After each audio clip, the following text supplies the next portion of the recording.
আর মুরব্বী বানাচ্ছে ডক্টর ইউনুসক বানাচ্ছে ওটি পাথর বানে থোছে।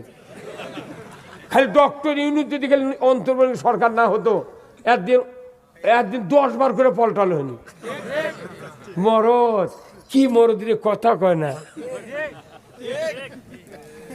উনি যে চেম্বারে বসে আছেন তার মাথার উপরে লেখা আছে কলেমা লা ইলাহা ইল্লাল্লাহ মুহাম্মদ। উনি বসেই বলছেন যে জাতির পিতা একজনই হওয়ার যোগ্য, তিনি হলেন হযরতে ইব্রাহিম আলাইহিস সালাম। আমরা অনেক মন্তব্য করেছি তার বিরুদ্ধে অনেকেই, কিন্তু এইবার ক্ষমতা দিয়ে বোঝা গেল এই লোকটা আসলেই ভালো।